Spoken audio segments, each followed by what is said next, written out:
اب جو چوتھا رکوع ہے اس کی میں نے آیت جو پڑھی اس میں اللہ تعالیٰ نے ارشاد فرمایا کہ تحقیق ہم نے وحی کی موسیٰ علیہ السلام کی طرف کہ آپ رات میں میرے بندے کو لے کے چل پڑے سمندر کے راستے سے، سوکھا راستہ ان کے لیے بنا دیں۔ تو یہاں پر اور یہ بھی فرمایا کہ آپ کو ڈر نہ ہوگا کہ فرعون آپ کو پکڑ لے اور نہ کوئی خطرہ ہوگا۔ تو اللہ تعالیٰ نے سیدنا موسیٰ علیہ السلام کو وحی کے ذریعے بتا دیا کہ آپ میرے بندوں کو لے کر راتوں رات نکل جائیں، اور موسیٰ علیہ السلام نے بنی اسرائیل کو پہلے سے سمجھا دیا تھا اور سارے کے سارے معاملات طے ہو گئے تھے کہ رات میں جب یہ سب لوگ سو جائیں گے، اندھیرا چھا جائے گا فرعونیوں کا، تو ہم لوگ یہاں سے نکل پڑیں گے۔ تو بنی اسرائیل کی تعداد تقریباً 6 لاکھ تھی اور قبطی فرعونی تقریباً 12 لاکھ تھے۔ تو جب طے شدہ پروگرام کے ساتھ موسیٰ علیہ السلام ان کو لے کے نکلے تو اللہ تعالیٰ نے تو پہلے بشارت دے دی تھی کہ ان کو لے کے چل پڑے اور ان کے لیے دریا میں سوکھا راستہ نکال دے۔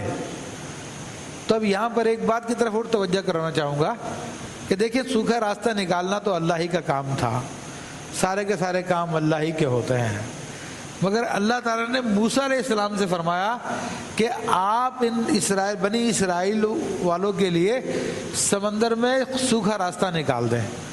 تو پتہ چلا کہ اللہ کے نیک بندوں کی طرف بھی نسبت کرنا جائز ہے کہ وہ بھی مشکلوں کو حل کرتے ہیں اللہ کے فضل سے، وہ بھی تکلیفوں کو دور کرتے ہیں، دافع البلا ہیں اللہ کے فضل سے، وہ بھی مرادوں کو پورا کرتے ہیں اللہ تعالیٰ کے فضل و کرم سے، وہ بھی اولاد دیتے ہیں اللہ تعالیٰ کے فضل و کرم سے۔ جیسا کہ آپ نے سورہ مریم میں حضرت جبرائیل علیہ السلام کے الفاظ سنے کہ میں تمہیں ایک ستھرا بیٹا دینے کے لیے آیا ہوں۔ تو بیٹا دینا تو اللہ کا کام ہے، لیکن اس کے باوجود قرآن میں ان کی طرف نسبت کی گئی۔ اب موسیٰ علیہ السلام کا واقعہ کہ سمندر بحرہ قلزم ہے، اب بحرہ قلزم جو ایک بڑا سمندر ہے، اس سمندر میں سے بنی اسرائیل کو گزارنا ہے اور ان کے لیے راستہ ہے نہیں ہے۔ تو اللہ تعالیٰ فرما رہا، جس طرح خود فرما رہا ہے، وہ کہہ دیتا کہ میں راستہ بنا دوں گا، تو راستہ بنانے والا بھی حقیقتاً وہی ہے، مگر یہاں پہ مسلمانوں کو یہ درس دینا ہے کہ اگر کسی کام کی نسبت اللہ کی عطا سے اللہ کے نیک بندوں کی طرف کر دی جائے، انبیاء کی طرف کر دی جائے، اولیاء کی طرف کر دی جائے، تو اس میں شرک کی کوئی بات نہیں ہے، کیونکہ اگر یہ شرک ہوتا تو اللہ کیوں فرماتا کہ آپ خشکی کا راستہ نکال دیں ان کے لیے۔ تو یہاں پر یہ ایسا مقام ہے، اس مقام پر شیطان بہت وسوسے ڈالتا ہے اور انسان کو توحید کے چکر میں اللہ تبارک و تعالیٰ کے نیک بندوں کا مخالف بنا دیتا ہے، ان سے کا بغض پیدا کر دیتا ہے، جس کی وجہ سے نہ ان کے ہاتھ میں توحید آتی ہے اور نہ ایمان آتا، بلکہ گمراہی میں چلے جاتے ہیں۔ تو چنانچہ یہ کہنا کہ جس کا نام محمد یا علی ہے وہ کسی کو کچھ نہیں دے سکتا، یہ سراسر گمراہی کی بات ہے۔ یہ اللہ کے فضل سے یہ اللہ والے سب دے دیتے ہیں۔ تو فرمایا کہ آپ کو نہ تو کوئی ڈر ہوگا کہ فرعون آپ کو پکڑ لے اور نہ ہی آپ کو کوئی خطرہ ہوگا کسی قسم کا۔ اب سیدنا موسیٰ علیہ السلام مقررہ وقت پر بنی اسرائیل کو جمع کیا اور ان کو لے کر آپ نکل پڑے راتوں رات۔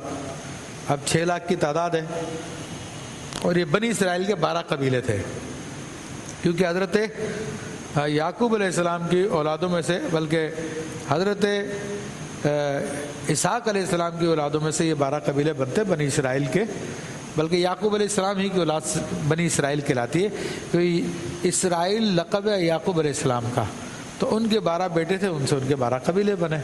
تو اب یہ جب لوگ نکلے، سمندر ان کے سامنے تھا، تو پیچھے سے فرعون کو اطلاع مل گئی۔ فرعون نے اپنے فوری طور پر لشکر کو تیار کیا اور ان کے پیچھے لگ گیا، یہاں تک کہ وہ ان تک پہنچ گیا اور انہوں نے ان کو دیکھ لیا، انہوں نے ان کو دیکھ لیا۔ تو اب بنی اسرائیل گھبرا گئے کہ لو جی، اب تو فرعون سے بچ کے نکلے تھے تو پہلے بہت ظلم کرتا تھا، اب تو پکڑے جائیں گے کیونکہ آگے تو سمندر ہے، تو ہم تو سمندر کو کیسے کراس کریں گے، کیسے پار کریں گے۔ فرعون کے ہتھے چڑھ گئے اب تو، اب پہلے ظلم کرتا تھا، اب تو بہت زیادہ ظلم کرے گا۔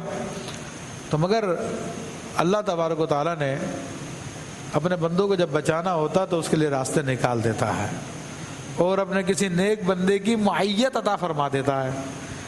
تو یہ بھی بڑے نصیب کی بات ہے کہ کسی کو نیک لوگوں کا ساتھ مل جائے۔ تو اب موسیٰ علیہ السلام کو اللہ نے حکم دیا کہ موسیٰ علیہ السلام آپ اس سمندر پر اپنے عصا کو ماریں۔ حضرت موسیٰ علیہ السلام کا عصا کمال کا عصا تھا، وہ جنت سے آیا تھا آدم علیہ السلام کے لیے، پھر موسیٰ علیہ السلام تک پہنچا وہ، اور اس پہ اللہ تعالیٰ کے نام بھی لکھے ہوئے تھے عبرانی زبان میں۔ تو جب موسیٰ علیہ السلام نے وہ اپنا عصا شریف پانی پہ مارا تو ایک دم سے 12 راستے بن گئے، اور وہ 12 راستے اس طرح سے بن گئے کہ ایک راستہ بنا، پھر پانی کی ایک بڑی دیوار پہاڑ کی طرح بن گئی، پھر ایک راستہ بنا، پھر ایک دیوار پہاڑ کی طرح بن گئی، پھر ایک راستہ بنا، پھر ایک دیوار پہاڑ کی طرح بن گئی، یہاں تک کہ اس طرح سے 12 راستے بن گئے۔ اور یہ خلاف عادت ہے کہ پانی ایک دیوار کی طرح کھڑا ہو جائے، مگر اللہ تعالیٰ کے حکم کا تو وہ محتاج ہے نا، جو کچھ کرتا ہے اللہ کے حکم کے تحت ہی ہوتا ہے نا۔ تو جب اللہ نے حکم دے دیا تو وہ کھڑا ہو گیا پانی دیوار کی طرح۔ تو اب سیدنا موسیٰ علیہ السلام ان کو لے کے چلے۔ اب بنی اسرائیل نے دیکھا یہ راستے بن گئے تو یہ لوگ موسیٰ علیہ السلام کے پیچھے چل پڑے۔ یہاں پر دلچسپ بات ہے کہ جو فقہاء کرام محدثین نے بیان کی کہ جب موسیٰ علیہ السلام ان کو لے کے چلے اور راستے کی جانب تھے تو گھوڑوں نے اپنے منہ پھیر لیے، آگے چلنے سے انکار کر دیا۔ تو اس پر لوگ پریشان ہوئے، موسیٰ علیہ السلام کو وحی کی گئی کہ یہاں پر سیدنا یوسف علیہ السلام مدفون ہے کسی جگہ پر، تو یوسف علیہ السلام کے جسد مبارک کو ساتھ لے کے چلیں، تو اس لیے آپ کے گھوڑے آگے جانے سے انکار کر رہے ہیں۔ اب یوسف علیہ السلام یعقوب علیہ السلام کے ڈائریکٹ بیٹے ہیں، تو موسیٰ علیہ السلام نے اعلان کیا کہ بھئی یوسف علیہ السلام کی قبر شریف کہاں ہے؟ تو اب بنی اسرائیل میں ایک بڑھیا تھی جو زیادہ عمر کی بڑھیا تھی، صرف اس کو پتا تھا کہ یوسف علیہ السلام کی قبر شریف کہاں ہے۔